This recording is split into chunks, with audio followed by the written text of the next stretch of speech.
코로나19의 장기화로 평범했던 일상이 무너지고 우리는 다가올 위드 코로나 시대를 준비하고 있습니다. 이렇게 변화하는 환경에 맞춰 현재 Z세대는 다양한 특성을 보이고 있는데요. 여기서 Z세대란 1990년대 중반에서 2000년대 초반에 태어난 세대를 이르는 말로 앞으로 우리 사회를 이끌어갈 중요한 청년층입니다. 그럼 지금부터 코로나19와 이에 적응하고 변화하는 Z세대의 모습을 함께 살펴봅시다. Z세대는 신기술에 민감하게 반응하고 소비 활동에 디지털 기술과 미디어를 적극적으로 활용합니다. 그에 따라 자기중심적 소비를 하며 자신만의 스타일을 선호하고 알고리즘을 따르는 맞춤형 콘텐츠를 소비하는 경향이 있죠. 그래서 가격을 중시하기도 하지만 개성과 취향을 중시하면서 좋아하는 것에 돈과 시간을 아끼지 않습니다.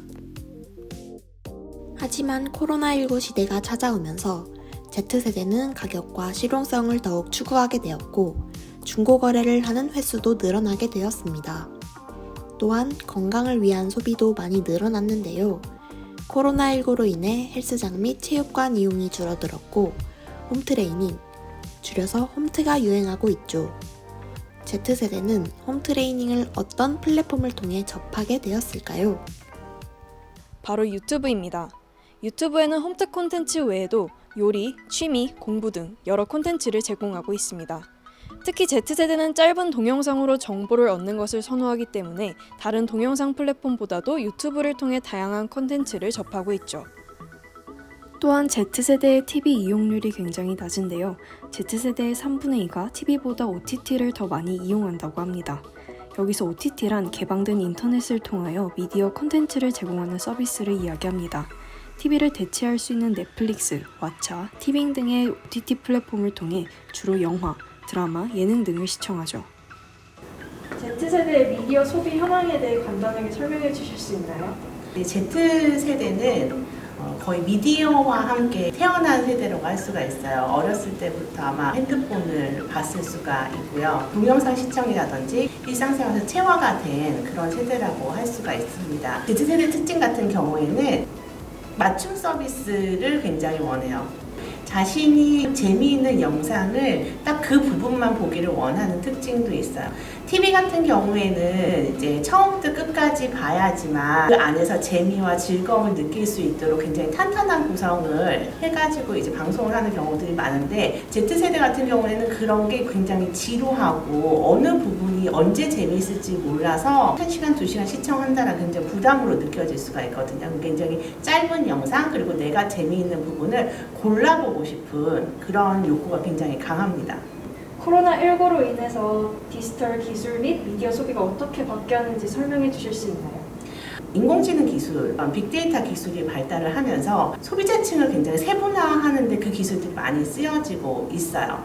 그래서 이제 뭐 연령대별 아니면 시청 시간대별 아니면은 뭐 채널별, 매체별 이런 것에 대한 이제 세분화 작업을 할 때 그런 기술의 발달이 굉장히 많이 쓰여지고 있거든요. 그러니까 유튜브 같은 경우에는 내가 원하는 서비스를 계속 스트리밍을 해주잖아요. 그런 기술이 이제 Z세대는 굉장히 좋은 거죠. 그런 기술이 있는 서비스들만 살아남을 거예요. 일반적으로 송출하는, 그러니까 내가 만들어서 보여줄 테니까 너희들이 봐라 라고 하는 것들은 점차적으로 Z세대한테 매력이 없는 그런 방송 채널이 될 거고요.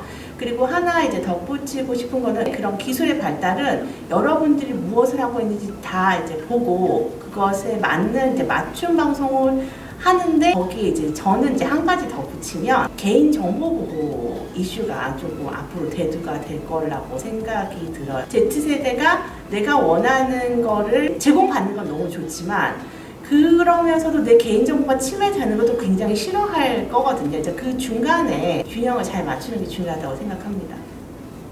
코로나19 팬데믹은 Z세대에게 여러 고민거리를 안겨주기도 했습니다. 지난해 스프링타이드 연구소에서 발표한 2020년 종교와 젊은층 동향 보고서에 따르면 Z세대가 겪는 가장 큰 고민거리가 고독감인 것으로 나타났습니다. 또한 고독감에 대해 약 69%의 Z세대 응답원이 하루에 의미 있는 대화나 만남이 3차례 미만이라는 것을 이유로 들었습니다. 이렇듯 코로나 바이러스 유행은 사람들 간의 직접적인 만남을 현저히 줄어들게 만들었고 이는 Z세대에게 큰 타격감을 주고 있죠. 10대들의 경우 학교에 가지 못하는 상황이 지속되면서 학업에 여러 제약을 받고 있습니다. 친구들과 직접 만나지 못하는 것은 물론 대회나 동아리 활동에도 제대로 참여할 수 없어 학교 생활에서 큰 어려움을 겪고 있습니다. 한참 사회로 나아갈 준비를 하고 있는 20대들에게도 현 상황은 답답함을 불러일으키고 있습니다.